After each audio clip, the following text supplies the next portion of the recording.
Hey guys, and welcome back to my channel. Today we're going to be doing something a little bit different. We're not going to do anything makeup related because I've actually had this idea for a couple of weeks and I thought it would be fun to talk about TikTok books that influenced me and whether I think they're worth it or not.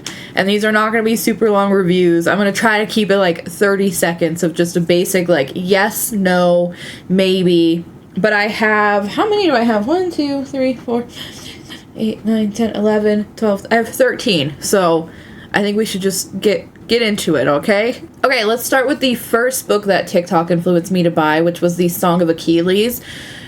Yes. Okay, yes. This I didn't think I would like because it is Greek mythology, and I'm not a big Greek mythology person. At this time that I was reading, I said, I'm never going to enjoy fantasy or any types of books like this. That I'm foreshadowing, by the way. So this was the first one that I picked up because of TikTok, and I loved it. The ending, I did cry at the end of this. It was so good. It actually did make me read Circe, which I would say is a maybe. I'm going to kind of slip that one in there. I would say Circe is a maybe. I enjoyed it, and I thought it was a good book, but I don't know if it's for everybody, and I don't know if I would read it again.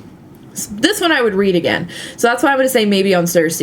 But Song of Achilles, yes, it was worth the recommendation. The next book I read because of TikTok after Circe was Where the Crawdads Sing. I say this is a yes. I enjoyed this. I really liked the twist in this at the end.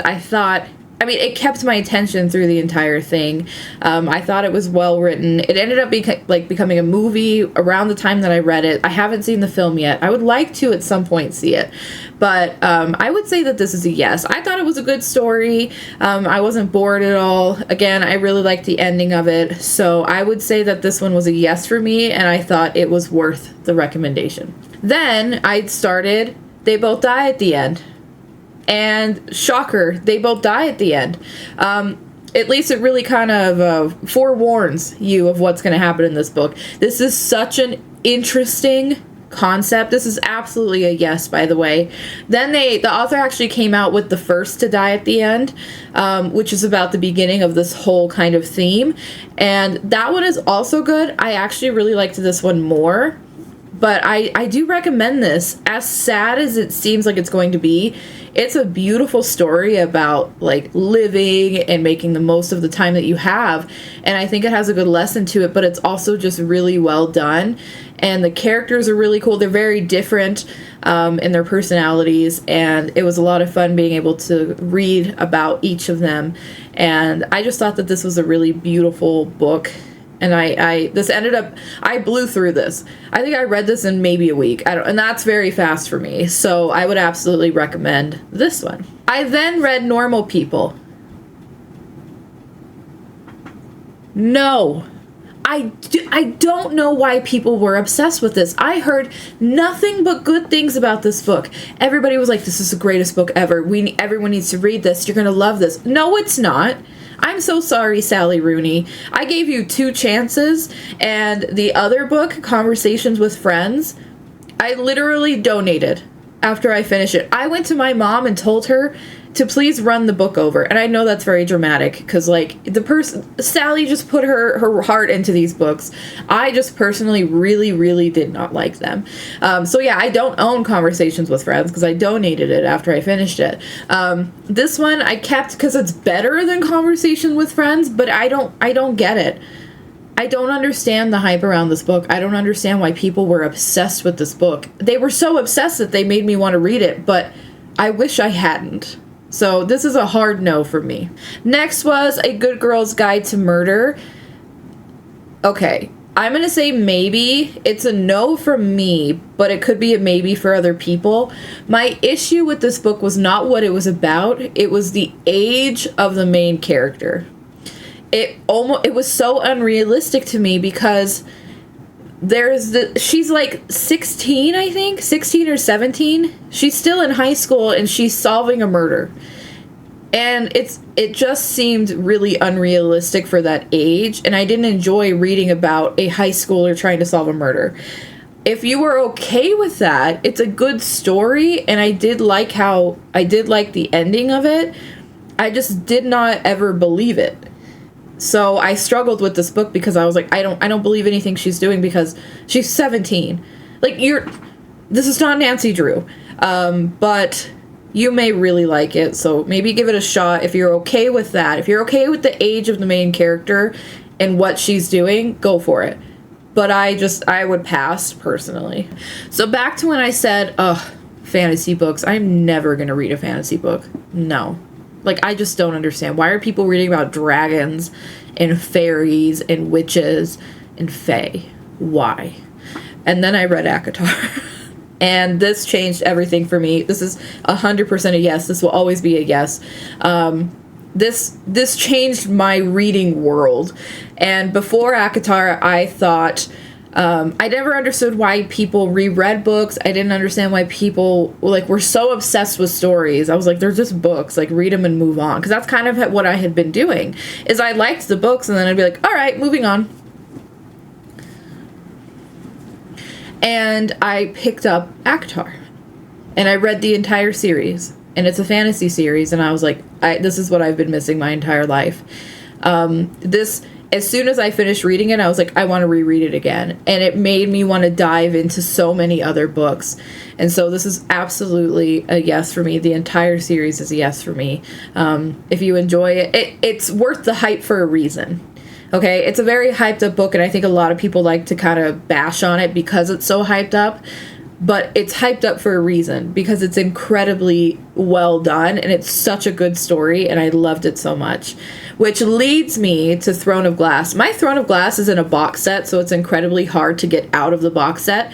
But Throne of Glass is even more of a yes than ACOTAR. I thought ACOTAR was my favorite book series that I've ever read until I read Throne of Glass.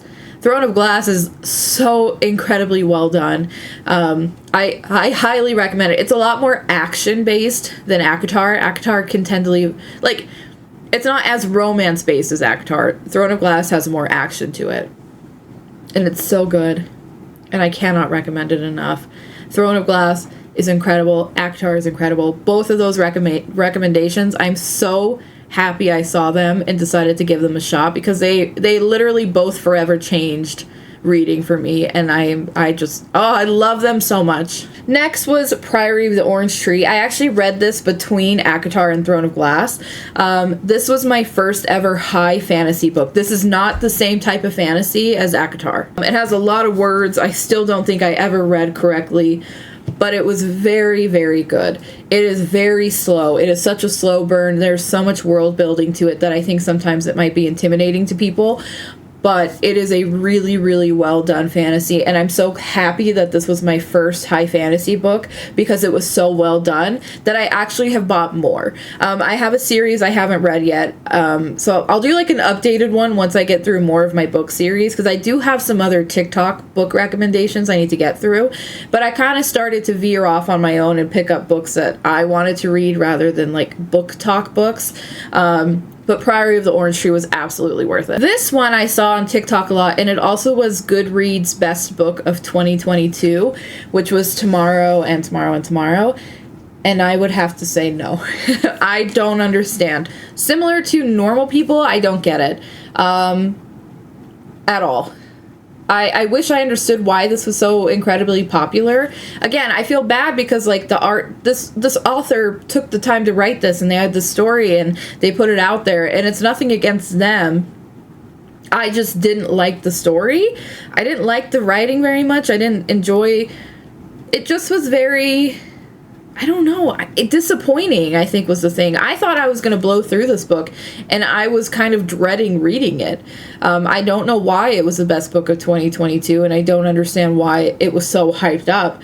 Personally, for me, I felt like it was boring. And maybe it's because I don't want to read about other people's sad lives. You know, like, life is already a lot. I kind of want to read about fairies. Because they're not real. And then this is very real. This is real problems in real people's lives, and maybe that's my issue. Similar to normal people, maybe I don't want to read about people's just conversations with other people and them like being friends and then not being friends. And this just really missed the mark for me personally. Then we go to my first ever did not finish, which was The Stars Are Dying. I heard a lot of good things about this. It's a fae vampire book, and I was like, give me all of that. Fae and vampire? Yes. And I actually dog-marked it. Dog-eared marked it. I got to page 169 and I bailed. So I gave this almost 200 pages, and I maybe one day I'll go back to it and see how I feel. But this was so weirdly written, and everything was happening so incredibly fast that I felt like all of a sudden I was like, how did we get to this point? This is just such a no for me, especially if you like fantasy. The relationship between the two main characters went from 0 to we're obsessed with each other, and I had no idea how that happened. I'm trying to do this without like spoiling anything. It was literally immediate, and I was like, what? Like, I want like not a super slow burn, but I want there to be like a relationship. And this literally went from 0 to 100, and I was like, did I miss something? So yes, this was my first ever did not finish. So this was a book talk no from me. Okay, I have 2 books left. Yes. If you saw my June and July favorites, Powerless, Reckless, yes, everything. I still think about it. I haven't stopped thinking about it. I want to reread it. If I could reread it right now, I would, but I'm deep in another book. Absolute yes. Yes. There's not much more I can say about this. Yes. And Reckless, yes. There's some people who said Reckless was disappointing. I disagree. I thought Reckless was amazing. So yes, Powerless and Reckless were recommended for a reason. Hot, yes. Hot yes? That's a new phrase.